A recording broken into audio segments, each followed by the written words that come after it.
본 방송에서 제공하는 투자 정보는 투자 판단에 대한 조언입니다. 방송에서 제공하는 주식의 가치, 가격 상승 및 가격 하락에 대해서는 방송사에서 보장하지 않습니다.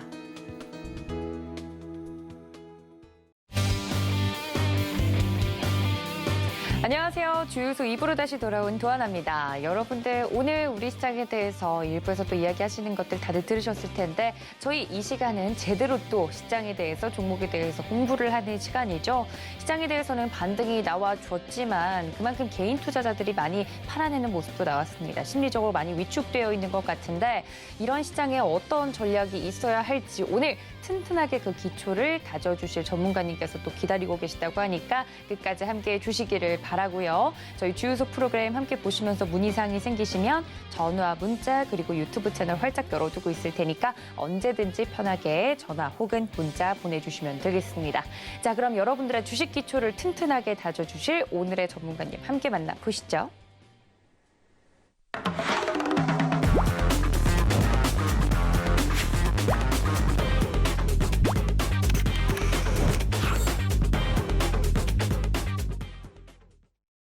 네, 오늘의 주인공 튼튼 주식 이지환 전문가님 모셨습니다. 전문가님 어서 오세요. 안녕하세요.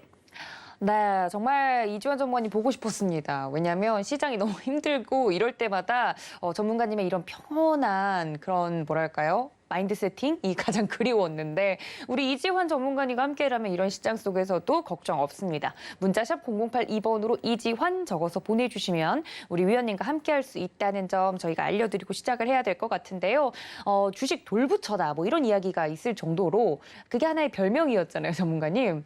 이런 하락이 계속 연이어 이어지다가 오늘 좀 반등이 나와줬는데 이런 시장에서도 저희가 동요할 필요가 없을까요? 어떻게 느끼셨어요? 그러니까 이제 주식을 하다 보면 사실 위기의 연속입니다. 그러니까 항상 위기가 오는데 어쩔 때는 그 위기를 기회로 삼아야 될 때가 있고 어떨 때는 정말 그 위기로 인식하고 발을 빼야 될 때가 있습니다. 그러니까 이 판단이 사실 주식을 하면서 가장 중요한 시점인데 제가 이번 주에 이제 계속 그 공포선언장에서 강조를 드리고 있지만 지금은 발을 빼야 될 징후가 결론적으로 말씀드리면 아직은 없다라는 겁니다.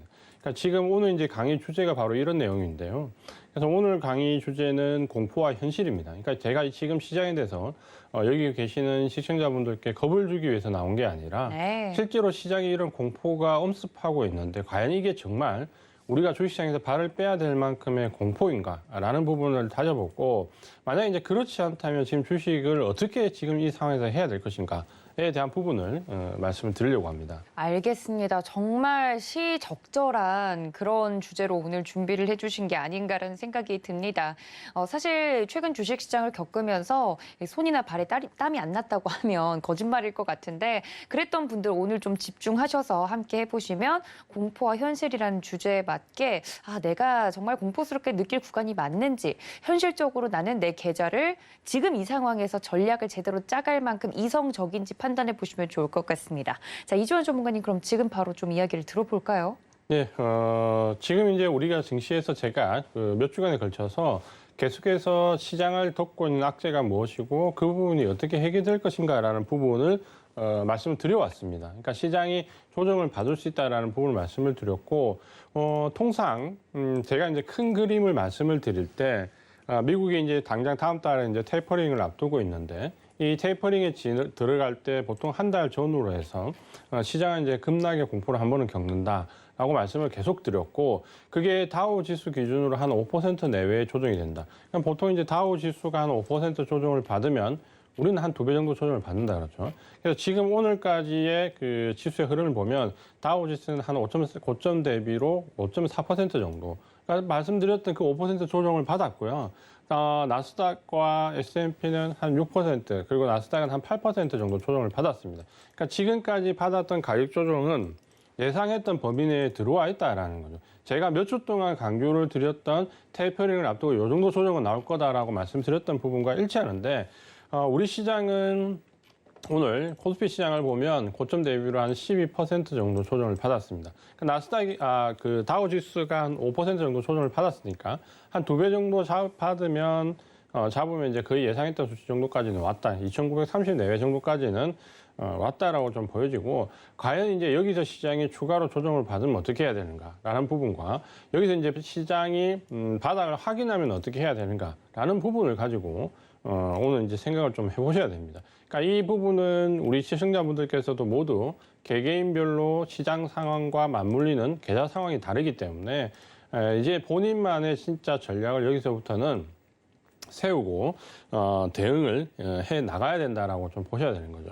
그래서 오늘은 어떻게 보면 이 며칠간 정말 공포스러울 정도로 하루에 몇만 원 종목들이 4, 5%씩 계속 매일 떨어졌습니다. 그러니까 이대로 간다면 한 20일이면 주식시장이 없어지나 할 정도로 조정을 굉장히 심하게 이렇게 받아도 되나 싶을 정도까지 받았는데, 그 받았던 이유들을 보면 지난번에 계속해서 나왔던 중국과 관련되어 있는 뭐 헝다 문제라든지 혹은 전력난이라든지 미국의 연방정부 셧다운이라든지 부채 유예 한도가 부결된다는 뭐 극악의 상황이라든지 테이퍼링이 시작된다는 이런 공급 부족의 문제와 코로나19의 문제까지 겹치면서 한마디로 이제 종합 선물 세트처럼 이게 나와버렸던 거죠. 그러니까 지금 나와 있던 말씀드렸던 이 중국과 미국과 관련되어 있는 부분, 정치적인 부분, 코로나19와 연관된 부분, 그리고 이 모든 상황을 딱 악물려서 종합 선물 세트를 하나로 말씀드리면 그게 바로 이제 스태그플레이션 공포입니다. 그러니까 최근에 나왔던 모든 악재들을 하나로 이렇게 딱 압축시키면 바로 이 스태그플레이션이라는 이 한마디로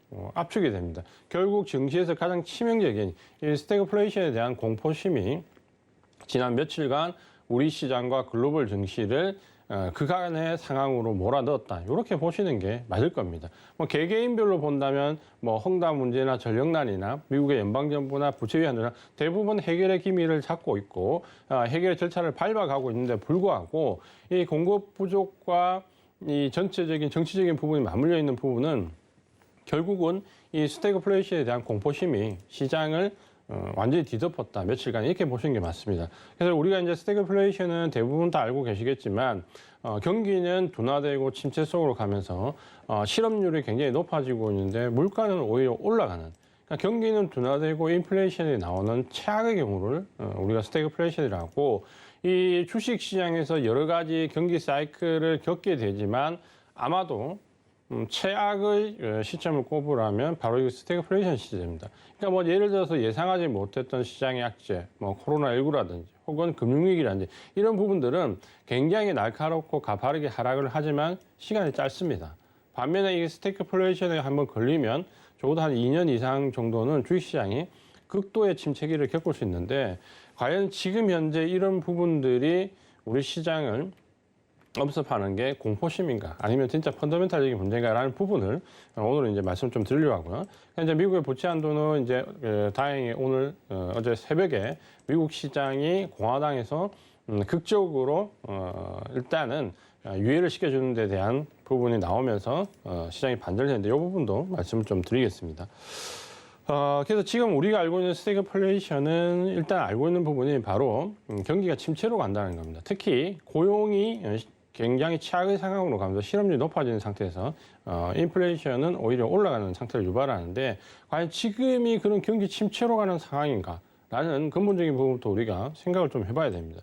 지금 우리가 이 코로나19라는 사태는 정말 우리가 경험해보지 못한 초유의 사태였고, 제가 이제 여기 서울경제TV에서 코로나19가 팬데믹이라고 나왔던 그 급락했던 첫날에 제가 이 자리에서 방송을 했었는데, 저도 이제 그런 부분에 대한 경험은 간접 경험이기 때문에 지난 과거의 자료를 가지고 말씀을 드렸을 때도 이 코로나19가 지금까지 나왔던 공식적으로 보면 팬데믹은 지금은 이제 4번째고 비공식적으로 하면 한 5번째 정도 되는데, 그 파급 효과가 우리가 알고 있는 스페인 독감 이후에 설마 코로나19가 스페인 독감 이후에 최대 팬데믹이 될 줄은 저도 전혀 예상을 못했습니다. 왜냐하면 초창기의 치명률이 우리가 알고 있는 사스나 메르스보다 약했기 때문에 당연히 치명률에 대한 공포심이었기 때문에 설마 이 정도까지 가겠냐라고 생각을 했는데, 이 치명률이 낮더라도 전파력이 높으면서 이 전체적인 우리 글로벌 증시가 딱 한 1년 정도 그대로 셧다운 됐지 않습니까?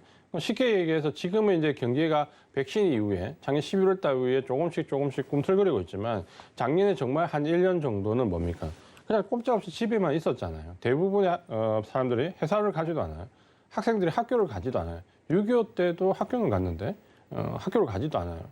그다음에 집에 있는 거죠. 아무것도 안 하고 집에 있는 거죠. 공장은 당연히 셧다운이고 이런 상황이 우리 인류 역사상에서 최근에 따지고 본다면 산업혁명 이후에 과연 이제 몇 번 있었냐라는 거예요. 왜냐하면 이 과거에 그때도 지금 이렇게 경제가 완전히 1년 동안 스탑된 적은 사실 그렇게 많지가 않습니다. 제 기억에는 없었던 것 같아요.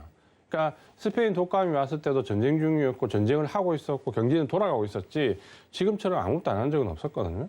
그러다 보니까 어떻습니까?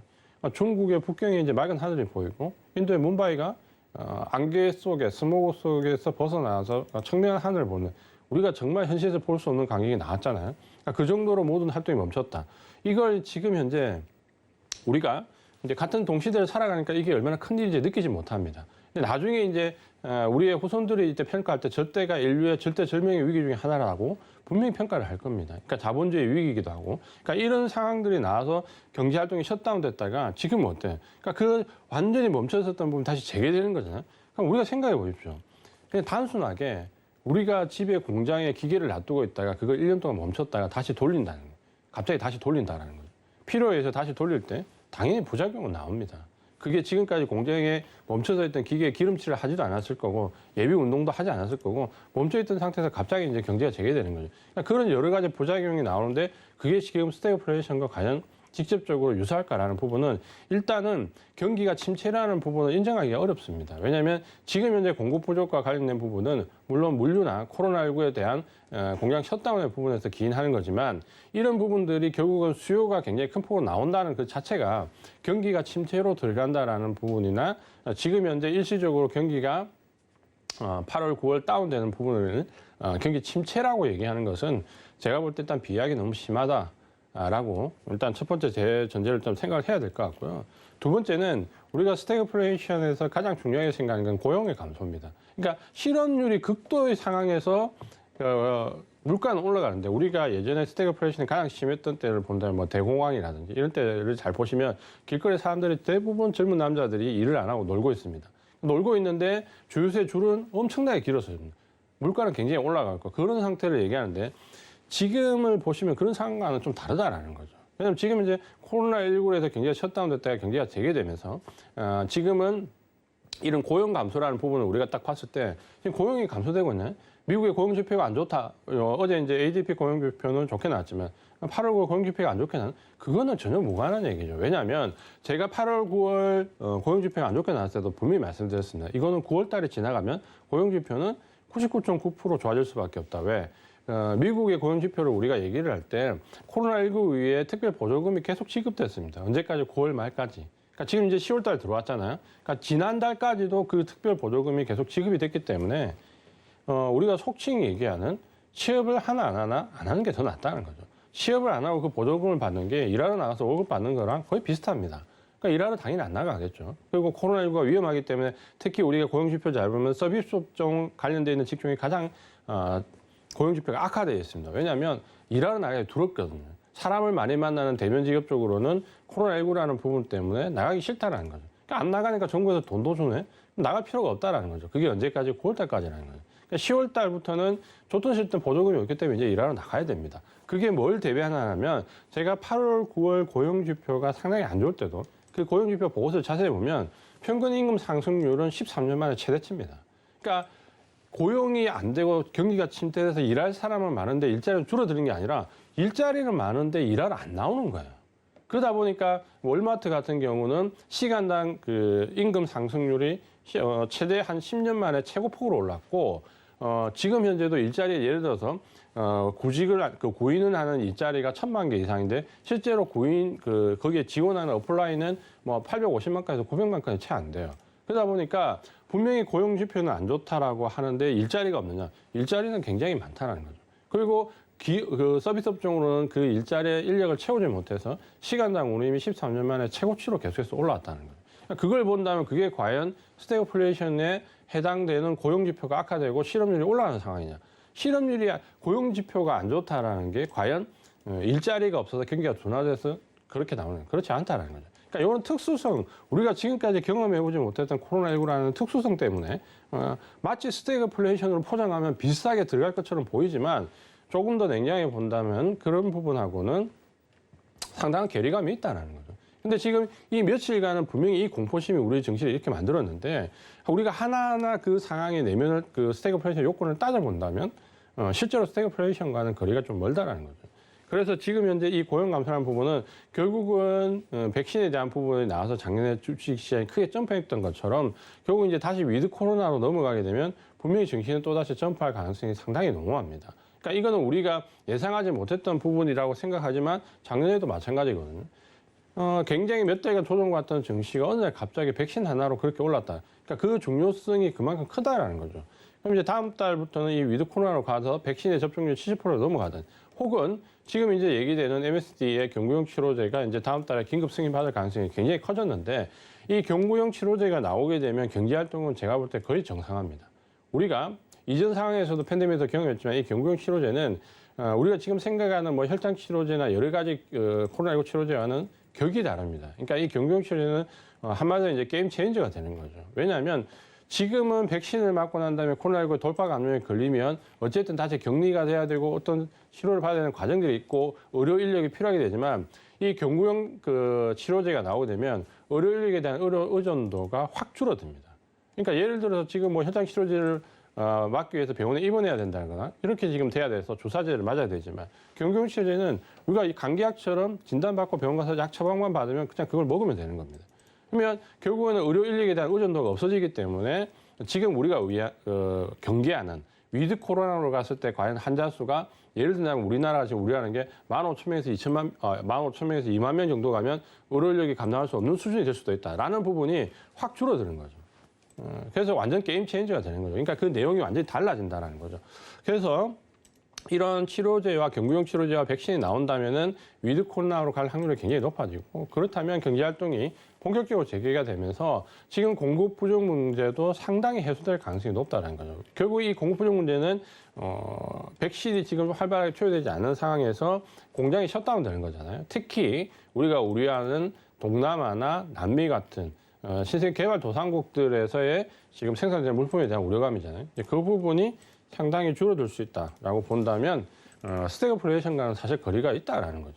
그래서 또 한 가지 이제 본다면 마지막으로 이제 인플레이션 관련되어 있는 부분인데 인플레이션과 관련된 부분에서 과연 왜 지금 현재 인플레이션에 대한 우려가 나느냐. 원자재 가격이 지금 예를 들면 유럽의 지금 천연가스가 하루에 뭐 20, 30%도 올랐습니다. 그러다가 이제 어제 급락을 맞았는데 이런 문제나 원자재 가격의 급등이 왜 나왔는가라고 본다면 지금은 경제가 재개되면서 뭡니까? 일시적으로 수요가 폭발하는 단계잖아요. 근데 물류라든지 공장이라든지 여러 가지 부분은 아직까지 셧다운해서 나오는 재개가 활발하지 않는 상황에서 수요만 지금 굉장히 커졌다는 거예요. 그러니까 병목 현상이 일시적으로 발생이 되면서 인플레이션이 지금 나왔는데 누구도 지금 이 부분에 대한 그 이의 제기를 하는 사람이 없습니다. 뭐냐면 이게 내년도로 넘어가게 되면은 인플레이션 오래가면 상당히 줄어들 거다. 그 이유는 결국은 위드 코로나 넘어가고 나서 이 병목 현상이 공정 셧다운 부분이 일단 없어지고 물류 대란이 좀 줄어들고 그러면서 이런 부분들이 상당히 해소될 것이다라는 부분입니다. 그리고 우리가 이 공급 부족 문제가 지금 현재 반도체부터 시작해서 지금 하반기로 넘어오면서 소비재라든지 베트남에 관련되어 있는 여러 가지 혹은 남미에 관련된 부분들까지 다 나오는데 이런 부분들이 제가 봤을 때는 이제 다음 달을 기점으로 해결될 가능성이 상당히 높습니다. 왜냐하면 그쪽도 지금 베트남도 11월 달부터 위드 코로나 들어가는데 결국은 이 공장 셧다운에 대한 부분이 줄어들면 공급에 대한 재개가 일단 원활해질 수 있다는 거죠. 그리고 한 가지 우리가 이제 좀 간과하지 말아야 될 부분이 뭐냐면 저는 이제 경제만을 논하고 주식만을 논하는 전문가지만 지금 현재 코로나19라는 거는 우리가 사회적이나 정치적이나 경제적이나 전반에 걸쳐서 우리 인류 역사의 초인류의 사태입니다. 그러다 보니까 당연히 뭡니까? 정치적인 마찰이 생길 수밖에 없다는 거죠. 중국을 정점으로 해서 중국과 호주가 싸우면 석탄이 부족해지고 그럼 그 석탄을 중국이 필요한 부분에서 가져오기 위해서 인도네시아에서 가져오면 그러면 인도네시아에서 석탄을 가져가던 인도는 또다시 전력난이 오는 거고 이런 여러 가지 정치적인 문제에 대한 악순환이 나온다는 거죠. 미국과 중국이 대립하면 공급 부족 대한 문제가 나오는 거고 유동성을 옥죄면 한쪽은 공급 부족을 가지고 옥죄는 거고 이런 정치적인 부분들이 역시 코로나19라는 부분 맞물려서 대립이 되다 보면 결국은 이제 이런 정치적인 문제를 바탕으로 한 공급 부족 문제가 상당히 나온다는 거죠. 결국은 원인은 다 코로나19지만 코로나19에서 현실적으로 공장이 셧다운되거나 혹은 정치적인 마찰이 나온다는 부분은 우리가 감당해야 될 부분인데 지금 보면 이제 그게 뭐냐면 제가 봤을 때 다음 달과 이번 올해 안에 이제 한 2달여 정도밖에 안 남았잖아요. 안에 해결될 가능성이 상당히 높다는 거죠. 그럼 왜냐하면 일단 위드 코로나에 대한 부분은 제가 좀 전에 말씀드렸지만 지금 어제 나온 중요한 뉴스 중에 또 한 가지가 뭡니까? 드디어 이제 시진핑 중국 주석과 바이든 미국 대통령이 정상회담을 한다는 겁니다. 그러니까 아마 그 뉴스 보고 관심이 없었던 분들은 이렇게 생각할 수 있습니다. 아니 바이든 대통령이 지금 대통령 취임한 지가 언젠데 아직도 시진핑을 안 만났다고? 이렇게 얘기하시는 분들이 많아요. 왜냐하면 바이든 대통령이 취임을 하고 나서 우리나라 문재인 대통령도 만나셨고 대부분의 중요국들과 다 정상회담을 했거든요. 근데 아직도 바이든 대통령이 지금 취임한 지가 언젠데 중국의 시진핑 주석을 만나지 않았어요. 정상회담을 안 했습니다. 그러니까 이번에 처음 만나는 거예요. 그러니까 이게 지금 이제 처음 만난다라는 자체가 이제 이런 정치적 부분에 대한 물꼬가 어느 정도 틀릴 수 있다라는 거죠. 그러면 우리가 지금은 시장이 굉장히 큰 폭의 공포심을 유발하고 있지만 냉정하게 생각해 보면 하나하나 되짚어 보면 우리 하는 부분이 현실과 맞지 않고 또 시장을 돕고 있는 악재들은 단계별로 악재가 해소되는 구간에 들어가 있고 그렇다면 이게 악재가 해소되는 구간에 들어가고 있는 과정에서 다음 달에 위드 코로나와 미국과 중국과 관련되어 있는 부분이 해결되면 지금까지 수요가 폭발하는 경기가 확장되는 국면에 대한 우려감은 없는데 공급 부족과 이 공급 부족에 의한 인플레이션 그리고 이 인플레이션에 대한 다시 소비가 악화 이게 스태그플레이션 오지 않냐라는 우려감은 상당히 줄어든다는 거죠. 그리고 이 위드 코로나에 대한 부분과 관련되어 있는 경기 민감주 쪽과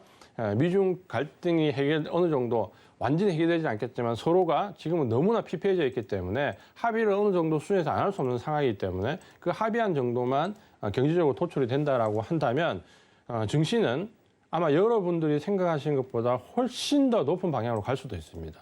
그러니까 이 부분은 물론 제가 아주 좋은 방향으로만 해석을 했다라고 할 수 있지만 제가 이 똑같은 얘기를 작년 여름 때 했었습니다. 여기 서울경제TV에서.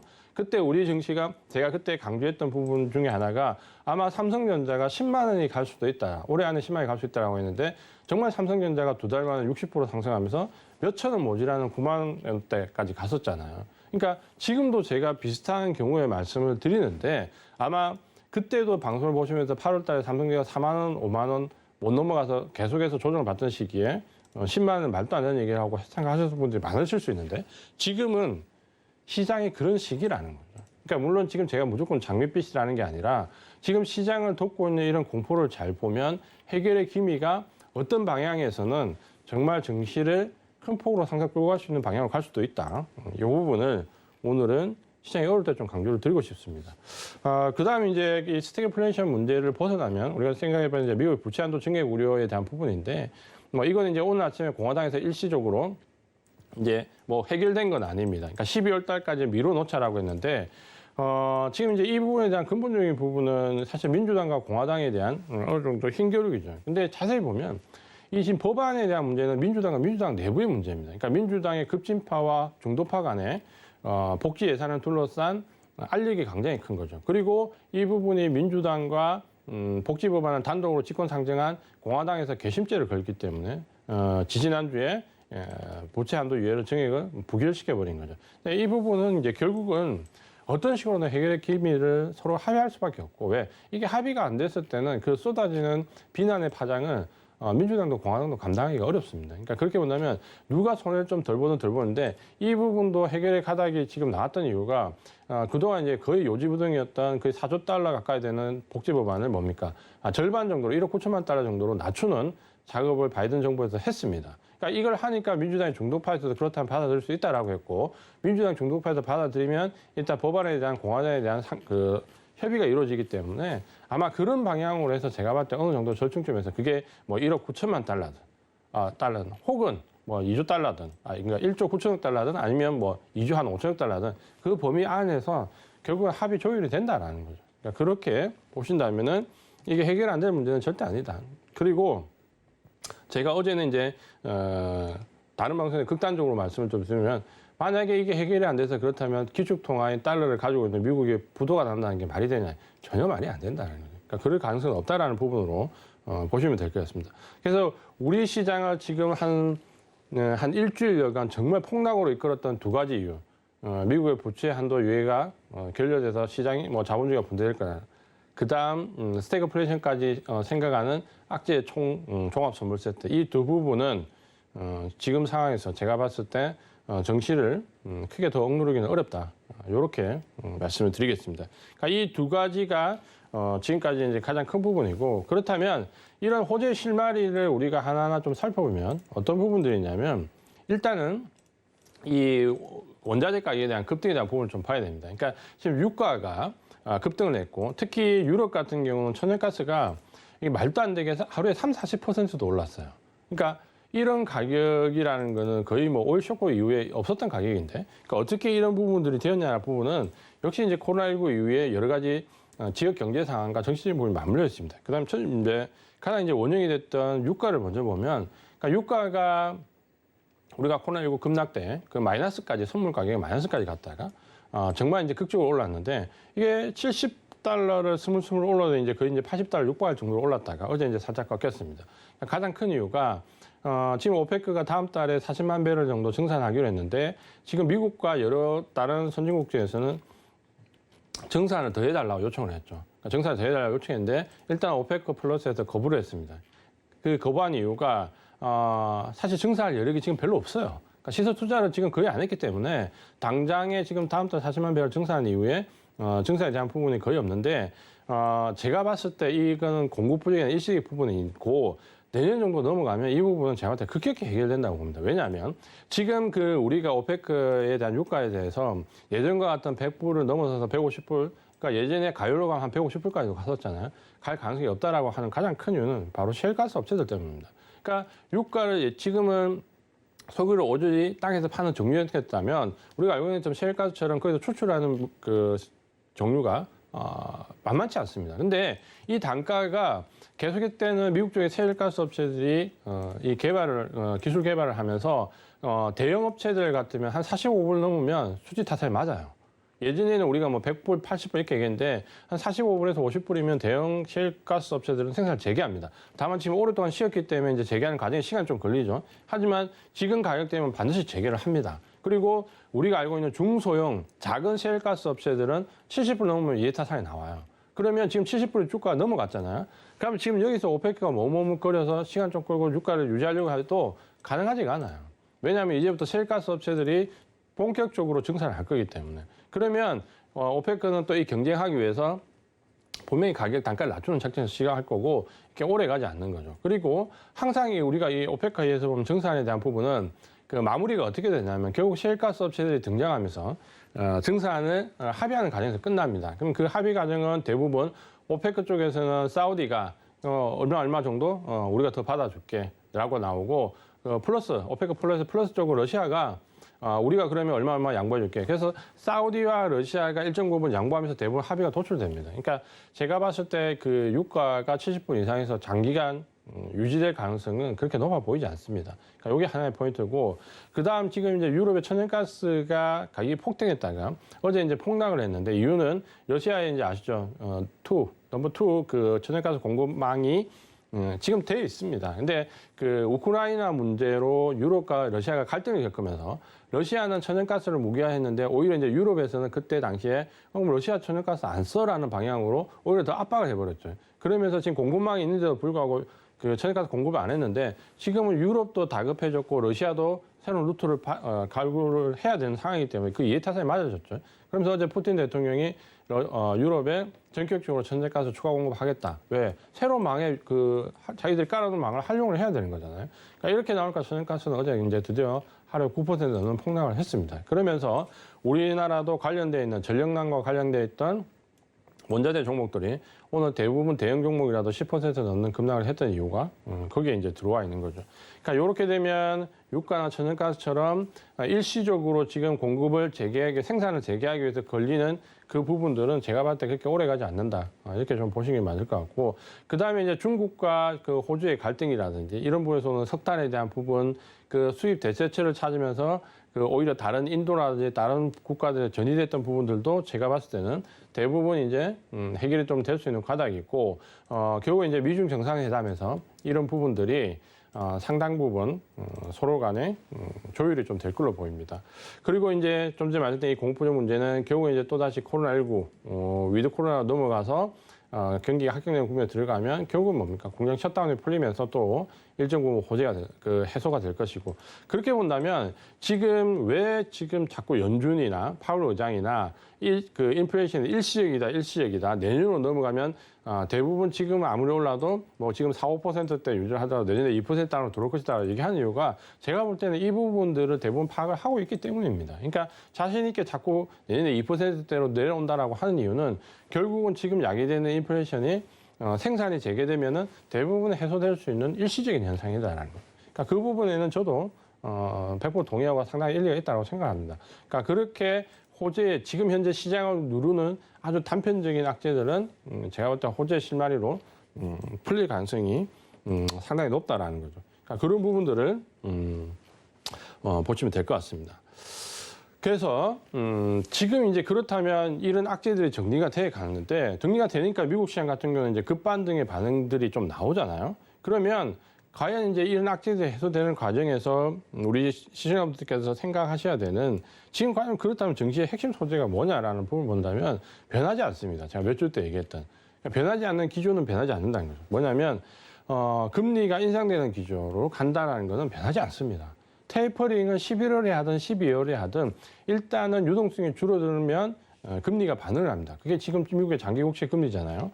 미국의 장기 국채 금리는 지금 이제 한 1, 2주 전부터 1.5%대 올라가고 난 이후 잘 내려오지 않아요. 그러니까 우리가 원자재 가격이 지난번에 급락했을 때 1.1%대 초반까지 밀렸다가 지금 다시 1.5%대 올라온 이후에는 거의 지금 밀리지 않아요. 그러니까 그 금리가 인상되고 이 기조가 유지가 되고 점진적으로 상승할 것이다라는 기대는 제가 봤을 때 거의 바뀌지 않는다는 거죠. 그러니까 어쨌든 우리가 증시를 투자하는 투자자 입장이 뭡니까? 금리가 인상되는 기조인데 굳이 거기에 반해가지고 내가 굳이 성장 쪽으로 가야 되냐. 그러니까 그만큼 좋은 종목이 있다라면 성장 쪽으로 가도 되겠지만, 그렇지 않다면 굳이 시장의 반대 방향으로 가서 어려운 수익을 내려고 할 필요는 없다라는 거죠. 그러니까 요 기조를, 금리 인상 기조를 이해하는 게 첫 번째고, 두 번째는 이제 중기적인 관점으로 본다면 결국 이제 위드 코로나로 가는 부분은 사필 규정인 거죠. 근데 이제 이게 지금 이제 우리가 조금 개인 투자가분들이 착각하는 부분이 있는 거죠. 뭐냐면 위드 코로나로 가니까 자꾸 소비재만 생각해요. 경기 민감주 소비재 여기에만 포커스를 맞춰가지고 가다 보니까 최근에는 약간 좀 잘못 짓는, 헛다리 짚는 경우가 상당히 많이 나오고 있으니까 위드 코로나라는 부분을 조금 면밀히 볼 필요가 있습니다. 그냥 경기 민감주, 소비주 여기는 다 오르나? 라고 생각하시면은 상당히 어려운 또 싸움을 하실 경우가 있는 거죠. 이 부분 좀 생각해야 되고, 그 다음에 이런 두 가지가 가장 핵심 포인트인데 결국은 세 번째 외국인 수급이라고 말씀을 드렸지만 자금의 이동이죠. 그러니까 지금 자금의 이동이 과연 어떻게 될 것이냐가 사실은 우리 개인들은 종목을 보고 있지만 기관이나 외국인 투자자들은 지금 자금의 이동을 보고 있습니다. 왜냐하면 결국 이제는 지금까지 받아왔던 수혜죠. 그 유동성이다라는 큰 힘이 계속해서 이제는 축소가 되기 때문에, 그렇다면 이 축소가 되는 가운데 증시에 남아있는 자금들이 어느 쪽으로 옮겨? 가장 크게는 이게 선진국 쪽으로 갈 것이냐, 아니면 개발도상국 쪽으로 있을 것이냐, 아니면 섹터별로는 어느 쪽, IT 성장 쪽으로 갈 것이냐, 경기 민감주로 갈 것이냐, 아니면 경기 확장 쪽으로 갈 것이냐, 이런 부분에 대한 자금의 이동, 그러니까 섹터 종목별, 국가별 이동에 대한 지금 이제 재편되는 상황이거든요. 그러니까 지금은 이런 외국인 수급 자금의 이동이 과연 어떻게 기조가 결정이 되냐 부분을 분명히 볼 필요가 있습니다. 그러니까 우리가 작년과 올해 초반처럼 유동성이 굉장히 활발할 때는 뭘 사도 다 오르잖아요. 좀 더 오르고 차이지만, 근데 지금부터는 전혀 그렇지 않다라는 거죠. 그러니까 쉽게 얘기하면 오늘 아마 주식 시장에서 본인의 계좌를 지금 한번 이 방송을 보시면서 열어보십시오. 오늘 시장이 몇 거래일 만에 하락을 마감하고 반등이 나왔는데 네 종목이 어느 정도 반등이 나왔는지 보세요. 그러니까 예를 든다면 오늘 급반등이 나온 종목들이 있고, 그 급반등에서 외국인이나 기관들 수급을 받는 종목이 있고, 혹은 오늘 급반등이 아니라 마이너스 난 종목도 있고, 반등이 아주 시원찮은 종목들도 있습니다. 물론 시장이 어려울 때 잘 버텼던 종목들은 오히려 오늘 조금 마이너스 날 수도 있죠. 근데 시장이 어려울 때 같이 내려왔는데 지금 시장이 반등 나올 때 안 올라가는 종목도 있습니다. 그러니까 그런 종목은 대부분 오늘 보시면 IT에 관련된 쪽의 성장주 쪽들이 그런 종목들이 많이 나왔는데 결국 이제 그게 반증은 보여준다는 거죠. 시장이 상승으로 돌아왔을 때 과연 어디가 주도주가 될 수 있고 어디가 계속해서 어려움을 겪을 수 있냐는 부분을 봐야 되는데 지금 제일 우려스러운 부분은 개인 투자분들이 지금 현재 이제 거기에 역행하는 행위를 많이 하고 있다는 거죠. 왜냐하면 이 주식은 학습 효과가 굉장히 무섭거든요. 그러니까 과거에 내가 어떻게 해서 돈을 벌었다라는 부분이 있으면 그게 그대로 우리의 뇌가 받아들이고 똑같은 행위를 하게 됩니다. 근데 지금 우리는 작년 한 해 동안 뭐냐면 내가 종목을 잘못 골라도 버티면 본전 이상 팔 수 있다. 왜? 정말 어마어마한 유동성이 들어왔기 때문에 웬만하면 버티면 그냥 다 물타기를 하든 버티든 좀 견디면 본전 이상 다 팔았다는 거예요. 그러니까 그 생각을 지금 가지고 있는 개인들이 굉장히 많이 있습니다. 굉장히 많이 있다 보니까 잘못된 선택을 했는데 그걸 수정을 하지 않는다는 거죠. 근데 사실 우리가 그 코로나19 이전만 하더라도 수정을 좀 했습니다. 근데 작년 한 해 그 달콤한 그 수익의 맛을 보고 난 뒤에 지금 하지 않는다라는 거죠. 그러니까 수정을 하지 않는다는 건데 그 하지 않는다라는 것에 대한 반증을 잠깐 보겠습니다. 그 반증에 대한 부분을 잠깐 보면 HTS를 잠깐 볼게요. 지금 현재 이 신용매매에 대한 반대매매입니다. 그러니까 신용거래에 대한 부분을 잠깐 볼 수 있는데 거래소 쪽을 보면 그전까지 신용 물량이 굉장히 많이 늘어나다 9월 14일 그러니까 9월 중순부터 해서 보시면은 마이너스 금액이 굉장히 늘어납니다. 지금 이제 그 규모가 커지고 있죠. 그러니까 이걸 거꾸로 얘기하면 뭐냐면 지금 이제 개인들의 반대 매매가 줄기차게 나오고 있다는 거예요. 그러니까 이 반대 매매가 나온다는 말은 뭡니까? 버티다가 버티다가 결국은 시장에서 퇴출되는 거잖아요. 그러니까 본인의 의지가 아니라 시장에 의한 리스크로 시장에서 퇴출되는 거죠. 그러니까 이 금액이 지금 이제 오늘은 이제 하루에 2천억 정도씩으로 늘어나고 있는데 거래소가 이렇고 코스닥도 역시 마찬가지입니다. 지금 9월 중순 이후에 반대 매매가 역시 나오고 있고 오늘 한 1,700억, 1,800억 정도 지금 1,000억 이상씩 또 계속해서 나오고 있습니다. 그러니까 이 말이 뭐냐면 버티다가 이제 더 이상 나는 버티고 싶은데 신용을 썼기 때문에 못 버티고 시장에서 퇴출되는 거죠. 그러니까 이 말이 뭐냐면 대부분 작년에 대한 학습 효과가 그대로 남아있는 거예요. 버티면 작년에는 이렇게 신용 반대 매매 안 당하고 올라갔거든요. 유동성이 워낙 컸기 때문에. 근데 지금은 그런 장이 아니다라는 거예요. 그러니까 요거를 반드시 지금 생각하셔야 됩니다. 그러니까 지금도 나는 버티고 있다. 절대 그러시면 안 된다는 거예요. 왜냐하면 지금 이제 어떻게 보면 이 가격 조정이 기간 조정으로 갈 때는 버티는 게 더 힘듭니다. 근데 어차피 지금 맞을 매를 다 맞고 좋은 종목이든 안 좋은 종목이든 지금 가릴 거 없잖아요. 하루에 다 3, 4%씩 떨어졌잖아요. 그렇게 계속 떨어졌으면 지금 이 정도 가격대라면 두려울 게 없다는 거예요. 뭐냐면 그냥 여기서 내가 현금화를 시키면 굉장히 불리한 것처럼 보였지만 정말로 내가 IT나 혹은 성장주 쪽으로 계속 가지고 버텼다면 지금 여기서 반등이 나올 때 뭡니까? 교체를 하는 거죠. 과감하게. 어차피 이 녀석도 떨어졌고 이 녀석도 떨어졌다면 내가 가진 것보다는 떨어져 있는 주도 쪽으로 교체를 하는 게 가장 좋습니다. 근데 왜 그 교체를 못 하느냐? 두 가지 이유가 있습니다. 오늘 이제 극명하게 나오는데 첫 번째는 교체하고 싶은데 내 종목은 안 올라요. IT나 성장을 가지고 있는데 내 종목 안 오르는데 저 종목을 타고 싶은 주도주는 5%, 6% 오르네? 그럼 교체 못 합니다. 저 종목은 비싸게 보이고 내 종목은 계속 내려가기 때문에 싸기 때문에 교체를 못 하는 거죠. 또 한 가지는 내가 가진 종목이 오늘 갑자기 급반등이 나옵니다. 예를 든다면 오늘 플랫폼 관련되어 있는 쪽이 급반등이 나왔죠. 굉장히 큰 폭으로 내렸는데 카카오나 네이버. 잘 보면 그 종목들의 급반등은 대부분 공매도 한매입니다. 쇼커브링입니다. 그러니까 일시적으로 공매 쇼커브링에서 급반등이 나오니까 우리가 알고는 탐욕, 막연한 기대감을 가지는 거죠. 이게 이만큼 올랐어? 내일도 이렇지 않을까? 모레도 이렇지 않을까? 라는 기대감을 가지고 또 교체를 못하는 거죠.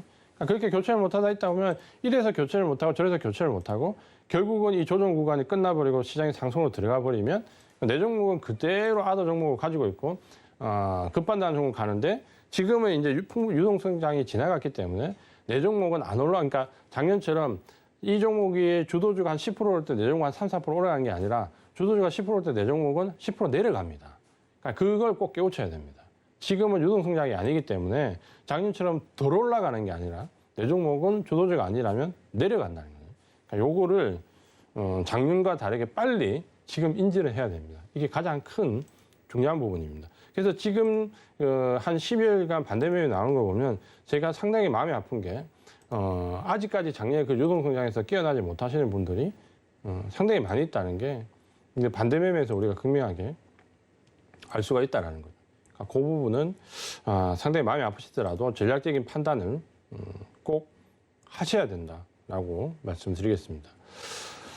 그렇다면 이제 증시에 대한 대응 전략을 이제 우리가 본격적으로 얘기를 해봐야 되는데 일단은 예를 들어서 이제 오늘 우리 증시가 반등을 했잖아요. 그러니까 미국 증시도 좀 올라가고 이러면 기분은 좋은데 아직까지 정확하게 바닥 확인이 된 건 아닙니다. 그러니까 이 가격 조정은 기간 조정은 다르게 몇 번의 바닥 확인 과정을 거치면서 저점 확인이 가능한데 사실 가격 조정이 들어올 때 바닥 확인은 쉽지가 않습니다. 그러니까 어쩔 때는 떨어지는 칼날을 잡는 것 같기도 하고 어쩔 때는 그 칼날이 바로 올라가기도 하고 급반등이 나오기도 하고 그러면서 이제 계속해서 한 번의 경험이 떨어지는 칼날을 계속 잡는 경험으로 바뀌는 거죠. 근데 일단은 우리 증시가 아니라 미국 증시가 바닥을 잡는지 확인하는 게 첫 번째입니다. 그러니까 지금 주간 단위 등락을 보면 제가 좀 전에 고점 대비로 미국 다우지수가 한 5.45%, 그 다음에 S&P가 6% 좀 넘게, 그 다음에 나스닥이 한 8% 넘는 조정을 받았는데 어떻게 보면 코로나19의 그 단기간 조정폭이 가장 컸었습니다. 컸는데 그래봐야 폭은 크지 않죠. 사실은 우리가 장기적인 관점을 보면 어쨌든 미국 시장이 이 바닥을 잡는 거를 보고 대응할 필요가 있습니다. 그러니까 그 전에 미리 움직이는 거는 제가 봐도 좋지 않다. 왜냐하면 결국 이제 미리 움직여봐야 주도주가 뭔지 몰라요. 그러니까 항상 이 시장은 보면 시장이 바뀌면 주도주가 바뀝니다. 그 다음에 그 현금을 가지고 있어야 됩니다. 그러니까 현금을 가지고 있어야 된다면 무슨 말이냐면 지금까지 뭐 맞을 매를 다 맞았는데 굳이 여기서 현금을 확보해야 되냐? 확보해야죠. 왜? 어디에 주도주인지 알고 거기에 돈을 더 투입해야 될 거 아닙니까? 이 종목이 10% 올라갈 수 있고 이 종목이 20% 올라갈 수 있으면 20% 올라가는 종목에 더 많은 자금을 투입을 해야 되는 거잖아요. 우리 개인 투자자분들은 자금이 한정적인데 지금은 얘가 10% 갈지 얘가 10% 갈지 20% 갈지 아직은 명확하게 우리가 구매할 수 있는 단계가 아닙니다. 그러니까 같은 만약에 예를 들어서 위드 코로나를 살 건데 위드 코로나 뭘 사겠습니까? 어느 쪽이 더 올라갈 것 같아요? 옷이 올라갈까요? 섬유업이 올라갈까요? 영화가 올라갈까요? 여행이 올라갈까요? 항공이 올라갈까요? 판별이 안 된다는 거죠. 그 판별은 누가 합니까? 우리가 하는 게 아닙니다. 그 판별은 외국인이 하고 외국인 판별을 하는 걸 보고 우리는 따라가는 거죠. 그러니까 그때까지 기다리려면 뭡니까? 일단은 외국인을 따라가기 위한 자금이 있어야 됩니다. 그러니까 현금을 확보하고 있어야 되겠죠. 그래서 지금은 현금이 좀 어느 정도 확보가 돼 있어야 되고 그리고 그 바닥 확인과 현금 확보가 가장 큰 전제 조건인데 이 가격 조정에 대한 부분은 겁나는 게 뭐냐면 다이버전스입니다. 그러니까 바닥을 잡았다라고 분명히 생각하고 있는데 그 V자형 반등은 매집의 시기가 짧기 때문에 간혹 가다가 다이버전스 형태가 많이 나옵니다. 그러니까 그 바닥을 한번 깨고 올라가는 거죠. 그러니까 그런 부분 때문에 가격 조정에 대한 특성은 좀 잘 가지고 있어야 되고 두 번째는 이제 좀 전에 말씀드린 것처럼 시장이 이렇게 크게 출렁거리잖아요. 주도주가 바뀌어요. 그러니까 주도주가 바뀌는 게 없습니다. 물론 금리 인상 기조에 가는 장기 종목이나 좀 전에 말했던 위드 코로나 가는 중기 종목은 크게 바뀌지 않겠지만 그 안에서도 정말 어느 녀석이 더 똘똘하게 갈 거냐라는 부분은 대부분 시장이 한번 출렁거리면 주도주가 바뀝니다. 왜? 외국인들이 당연히 손바뀜을 했을 거잖아요. 그 손바뀜을 한 건 뭡니까? 지금 상황에서 쉽게 물량을 확보할 수 있는 쪽으로 갔을 거고 그거는 시장이 고점에 있을 때와는 상황이 다르다라는 거죠. 그럼 뭡니까? 주도주가 바뀔 가능성이 상당히 높다라는 거죠. 그러니까 주도주가 바뀌기 때문에 지금 미리 들어가서 앉아 있어봐야 제가 봤을 때 아주 꼭 필요한 핵심적인 장기 종목을 제외하고는 미리 들어가서 앉아 있어봐야 별 도움이 안 됩니다. 그러니까 지금 급하게 오늘 당장 종목 5% 6% 올랐는데 따라 들어가야 되나? 전혀 그러실 필요 없는 거죠. 그 조정을 그 상승을 보고 그 중에서 누가 똘똘한지 보고 들어가는 게 훨씬 더 이득입니다. 그 부분을 좀 생각하시는 게 가장 좋을 것 같고 또 한 가지는 이제 장기 주도주가 이제 여기서 좀 나올 수 있죠. 그 말은 뭐냐면 사실 우리가 시장이 지금 힘든 이유는 작년과 올해를 따져서 가장 힘든 이유는 지수 하락폭도 있지만 사실 그것보다는 어떻게 보면 주도주의 부재입니다. 그러니까 작년 같은 경우에 IT 종목을 잡아서 정말 만 원에 잡아서 심하게 팔 수 있는 그런 경우가 해당되는 거예요. 버텨서 뭐 2배 정도는 그래도 먹을 수 있는 수익을 낼 수 있는 그런 장기 주도가 있었는데 지금 올해 같은 경우는 1월 달에 대부분의 주도주들이 꺾이고 난 다음에 사실 주도주가 없습니다. 그러니까 단기 테마성 혹은 모멘텀을 가지고 순간적으로 스윙 거래를 제외하고는 전반적으로 크게 올라가는 주도주는 없다라는 거죠. 그러니까 그러다 보니까 뭐냐면 사실 주도주가 어느 정도 버티면서 수익 매매가 병행되면서 개인 계좌들은 가는 게 가장 이상적인데 주도주가 없기 때문에 대응하기가 굉장히 어렵다. 근데 지금 제가 봤을 때는 이제는 여기서 한번 테이퍼링 구간으로 들어가면 이 테이퍼링부터 시작부터 해서 그러니까 우리가 기간을 잘 생각해 보시면 내년 중반까지 테이퍼링 이어지잖아요. 그러니까 6개월 쉬었다가 내년 연말이나 연초부터 내후년 연초부터 금리 인상 가잖아요. 금리 인상 기조가 한 1년 가면 그 6개월, 1년 그리고 마지막 6개월 총 따져보면 기간 한 2년 6개월 정도 남아있어요. 그러니까 그 2년 6개월을 갈 수 있는 주도주가 지금 이제 나옵니다. 어디서? 금리 인상과 관련되어 있는 쪽에서. 그래서 장기 주도주가 2년여 이상 갈 수 있는 장기 주도주가 지금부터 이제 태동한다. 요거를 꼭 기억을 해두시는 게 좋을 것 같습니다. 그래서 마지막 부분 이겁니다. 위드 코로나 종목을 주시를 하시되 실적이 안 좋은 종목은 배제해야 됩니다. 그다음에 성장주를 배제하되 실적이 좋은 종목은 그 성장성 뛰어넘는 실적이 좋은 종목은 주목을 할 필요가 있습니다. 그래서 이 두 가지가 주는 말의 의미는 예전처럼 섹터로 가는 유동성장이 아니라 개별 종목 하나하나를 잘 유심히 봐야 된다. 이렇게 이해를 하시면 될 것 같고 오늘은 시장과 굉장히 어려운 부분인데 시장 상황과 대응 전략에 대해서 말씀을 드렸습니다.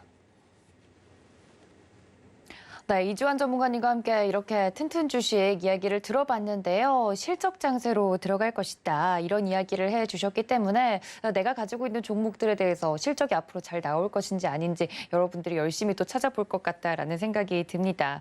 여러분들 문자 샵 0082번으로 이지환 적어서 보내주시면 저희 전문가님과 함께 할 수 있다는 말씀 다시 한번 드려보도록 하고요. 전문가님 실적 장세로 들어간다 이런 이야기를 들으니까 저도 약간 한 줄기 희망을 갖게 되는 것 같은데 그런데 코로나19 이후에 실적이 잠깐 주춤하더라도 꾸준히 잘 나온 기업들도 물론 있지 않습니까? 근데 최근 실적 장세 뭐 이런 이야기가 나올 때 늘 나오는 말이 실적이 거의 없다가 극적으로 한 분기 이상으로 잘 나와야 그 주가가 좀 극적으로 뛰는 경우가 있더라고요. 어떤 종목들이 이 실적 장세에서 알짜배로 좀 살아남을 수 있을지 약간의 힌트라도 주시면 안 될까요? 그러니까 이제 가장 큰 힌트는 이겁니다. 뭐냐면 사실 작년까지 실적은 우리가 관심을 가졌던 실적은 종목이 아니라 섹터입니다. 네. 그러니까 유동성장에서의 그 수익을 내기 위한 실적은 항상 뭐냐면 그래서 2차 전지, 뭐 예를 들면 5G, 예를 들면 비메모리 반도체 이런 식으로 섹터 전체를 놓고 섹터에 대한 그 전망을 하고 그 섹터에 대한 실적을 했고 실제로 5G에서 예를 들자면 작년 재작년 같은 경우에 뭘 사도 그냥 다 오르잖아요. 그러니까 이런 식의 조정인데 지금은 제가 이제 강조를 드린 게 종목입니다. 그러니까 종목의 실적을 봐야 되고 이 종목에 대한 실적은 섹터와는 이제 무관하게 봐야 됩니다. 그러니까 우리가 지금까지 유동성이 풍부할 때 액티브 자금들이 바스켓 거래로 했던 부분들을 그게 포커스를 맞췄다면 지금은 이 개별 종목의 실적을 보는데 이 실적이 섹터와 무관하게 섹터와 경쟁업체를 뛰어넘는 종목이어야 됩니다. 그러니까 그 종목이 위드 코로나에 관련되어 있는 종목이거나 혹은 성장주에 들어있든 상관이 없다는 거죠. 그래서 제가 아까 말씀드렸던 위드 코로나 관련되어 있는 종목에서 네. 착각하시는 부분이 뭐냐면 그냥 경기 민감주면 다 될 거라고 생각하시면 근데 중요한 부분은 코로나19 이전에 실적이 굉장히 안 좋았던 경기 민감주는 지금 코로나19 이후라고 해서 실적이 좋아질까요? 그렇지 않잖아요. 네. 코로나19 이전에 안 좋았던 종목은 지금도 안 좋은 거예요. 그러니까 코로나19 이전에 좋았던 종목인데 코로나19 때문에 침체를 겪었던 종목이 좋아진다라는 거지 막연하게 경기 민감주 섹터에 있다고 해서 코로나19 이전에 정말 안 좋았던 기업이 지금 와서 갑자기 좋아진다? 근데 거기에 개인들이 발목을 잡히는 경우가 상당히 많이 있다는 거죠. 그러니까 그런 부분에 대한 옥석을 좀 가려야 되고 그래서 그 실적이라는 거는 코로나19 이전의 실적과 지금 실적을 반드시 비교를 해야 되고 코로나19 이전의 실적을 아주 크게 아웃퍼폼으로 넘어가는 종목이 지금은 실적이 좋은 종목이다라고 생각을 하시면 됩니다. 알겠습니다. 사실 이제 그 전에는 섹터별로 조금 실적을 보면 됐다면 앞으로는 종목별로 실적을 좀 봐야 되는 시장이 올 것이다라고 이야기를 해주셨는데 아니 2천여 개가 넘는 종목 중에 실적이 정말 알짜배기로 좋은 종목이 나는 뭔지 모르겠다 하시는 분들은요. 노란톡 들어오시면 됩니다. 저희 이지환 전문가님 노란톡 24시간 열려 있으니까 지금 바로 이용해 보시기를 바라고요. 또 본 방송에서 제공해 드린 정보는 투자 판단에 대한 조언일 뿐 해당 주식의 가치나 수익률을 보장하고 있지 않다는 점까지 알려드리면서 저는 위원님과 함께 여기서 인사드리도록 하겠습니다. 시청해주신 여러분 고맙습니다.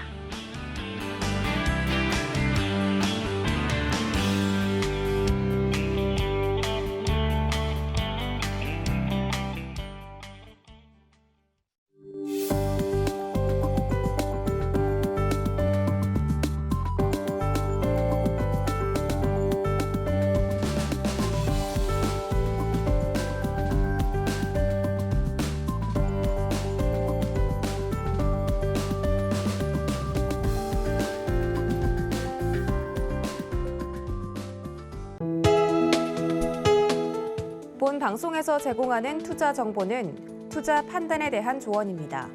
방송에서 제공하는 주식의 가치, 가격 상승 및 가격 하락에 대해서는 방송사에서 보장하지 않습니다.